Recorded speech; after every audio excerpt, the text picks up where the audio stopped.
اس کے کوئی ثبوت نہیں ملے۔ اب وزیر اعظم نے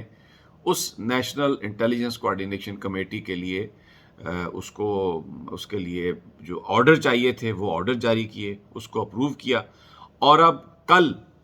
تمام جو اس میں ایف آئی اے کے چیف بھی تھے، اس میں آئی بی کے بھی لوگ تھے، اس میں سب جو ہماری ایجنسیز ہیں ان کے لوگ موجود تھے، اور اس کو باقاعدہ فنکشنل کیا گیا، اور اس میں یہ اس کا طریقہ بنایا گیا کہ سب سے پہلے آئی ایس آئی کے جو چیف ہیں وہ اس کمیٹی کے کنوینئر ہوں گے۔ اب دیکھیں امریکہ میں بھی جو لیڈ رول ہے، جو ہوم لینڈ سیکورٹی ہے، وہ سی آئی اے کا لیڈ رول ہے، ایف بی آئی کا لیڈ رول ہے، تو یہاں پر بھی آئی بی اور آئی ایس آئی کا لیڈ رول وزیر اعظم نے بنایا کہ وہ جو کمیٹی ہے انیشیلی جو آئی ایس آئی کے سربراہ ہیں وہ اس کے ہوں گے کنوینئر، یعنی اس کو ہیڈ کریں گے، اور اس کے جو سیکریٹری ہوں گے وہ آئی بی کے چیف ہوں گے یا ان کا جو کوئی نمائندہ ہوگا، اور پھر اس کے یہ تمام ان کی میٹنگز بھی ہوں گی، یہ ڈائریکٹلی پرائم منسٹر کو یہ رپورٹ کر سکیں گے جو بھی ان کی انپٹ ہوگی۔ اس کا فائدہ یہ ہوگا کہ یہ مختلف ایجنسیز کا ہر طرف سیٹ اپ ہے، اور انفارمیشن جو آ رہی ہے وہ اس انٹیلیجنس کمیٹی کو شیئر کی جائے گی، اس کو پورا اس کا انالیسس کیا جائے گا، اور اس کے بعد پھر دیکھا جائے گا کہ آگے کیا کرنا ہے۔ اس کا ابھی فی الحال تو آئی ایس آئی کے جو آفیسرز ہیں وہ اس کی لاجسٹکس پرووائڈ کریں گے، لیکن اس کا ایک علیحدہ سیکریٹریٹ بنایا جائے گا، اس کا ایک باقاعدہ پورا سیٹ اپ ہوگا۔ تو یہ ایک لانگ اویٹڈ ایک معاملہ تھا، اور بالآخر یہ طے ہوا، اور اب جو تمام پاکستان کی ایجنسیز ہیں وہ پاکستان کے دشمنوں پر فوکس کر سکیں گی۔ اب کوئی حکمران ان کو ایجنسیز کو اپنی مرضی سے استعمال نہیں کر سکے گا، فوج کے خلاف، عدلیہ کے خلاف، یا اپنے سیاسی اپوننٹس کے خلاف، یا اپنے آپ کو مضبوط کرنے کے لیے۔ وہ جو ایک اپنے گھر کی لونڈی اور باندی بنا کے رکھتے تھے، اپنی مرضی کا چیف لگایا اور جناب اس کو کہا کہ چلیں جی آپ ایسا کریں، ایسا اب نہیں ہونے والا۔ پہلی دفعہ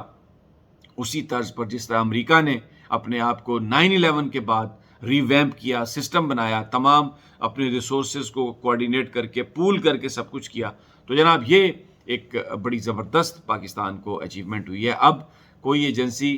دشمن استعمال نہیں کر سکے گا ایک دوسرے کے خلاف، یعنی جو سیاسی دشمنوں کی میں پاکستان کے اندر بات کر رہا ہوں، اور سیاست جو ہے اب جو انٹیلیجنس میں جس طریقے سے آتی تھی اس کا اب یہ خاتمہ ہوگا، and it will be used only just for Pakistan. دوسری پالیٹکس پہ آ جاتے ہیں ذرا۔ مولانا فضل الرحمان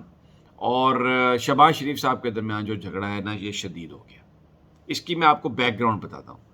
مولانا فضل الرحمان نے یہ کہا کہ جناب پیپلز پارٹی کے ساتھ جو جھگڑا تھا پی ڈی ایم کے اندر وہ نون لیگ کی وجہ سے ہوا، کیونکہ یوسف رضا گیلانی کو انہوں نے سینٹ میں لیڈر آف دا اپوزیشن بنوا لیا،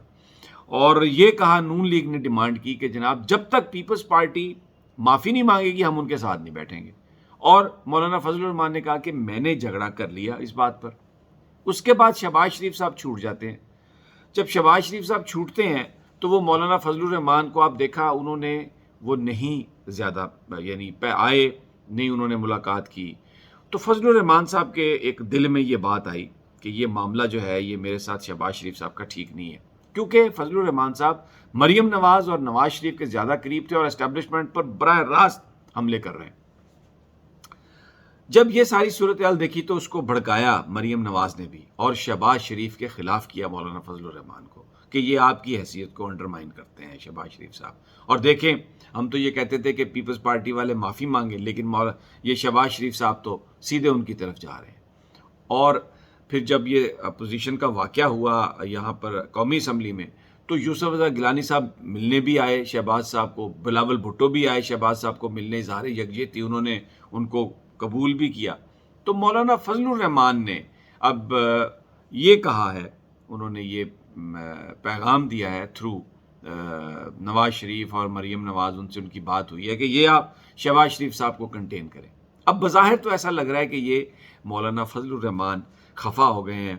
لیکن در حقیقت جو انسائیڈرز ہیں وہ یہ بتاتے ہیں کہ اس کے پیچھے مریم نواز ہے، اور اس کے پیچھے نواز شریف صاحب ہیں، جو اپنے بھائی کی جو قربتیں پیپلز پارٹی کے ساتھ زیادہ ہو رہی ہیں، اسٹیبلشمنٹ کی طرف ان کی جو نظریں زیادہ ہو رہی ہیں۔ اور اب دیکھیں خواجہ آصف جو ہیں وہ بھی شہباز صاحب کے ساتھ ہیں، ان کی بھی ضمانت ہو گئی، تو اب جو شہباز شریف صاحب پارٹی کے اندر ان کی پوزیشن بہت مضبوط ہو گئی ہے۔ ایم پی ایز نے، ایم این ایز نے یہ کہا ہے کہ جناب بالکل ہم تو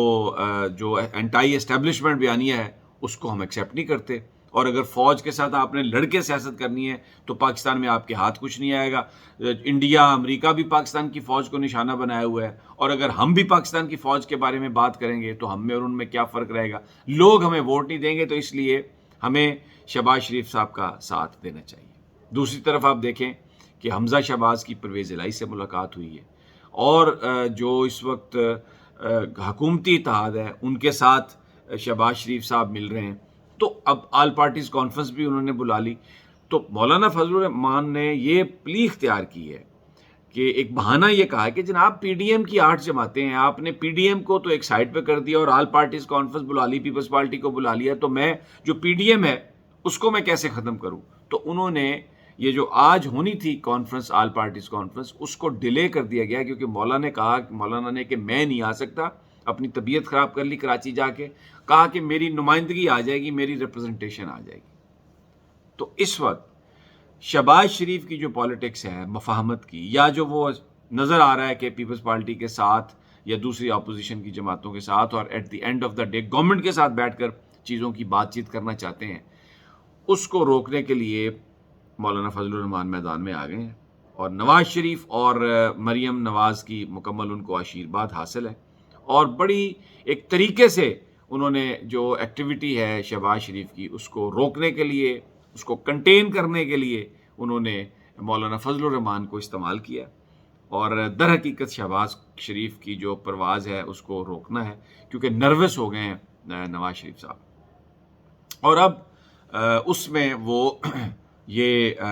چاہ رہے ہیں کہ کسی نہ کسی طریقے سے کوئی ایسا ایک آئینی ہاتھ آئے آگے، کوئی اتنی بڑی رکاوٹ آئے کہ شہباز شریف صاحب وہ یہ نہ کر سکے۔ ویری انٹرسٹنگ سینیریو کہ اب کیا ہوتا ہے، انفولڈ کیسے یہ چیزیں ہوتی ہیں۔ اور اس کے علاوہ انڈیا سے جیسے ہمارے پاس خبریں آئیں گی ہم آپ کے ساتھ وہ شیئر کریں گے، وہ بھی بڑا انٹرسٹنگ سینیریو ہے، اور کشمیر کی جو آنے والی صورتحال ہے اس کو وہ ڈٹرمن کرے گا۔ اگلی ویڈیو تک مجھے اجازت دیجیے، اپنا اور اپنے ساتھیوں کا خیال رکھیے، انشاءاللہ جلد ملاقات ہوگی۔ اللہ نگہبان۔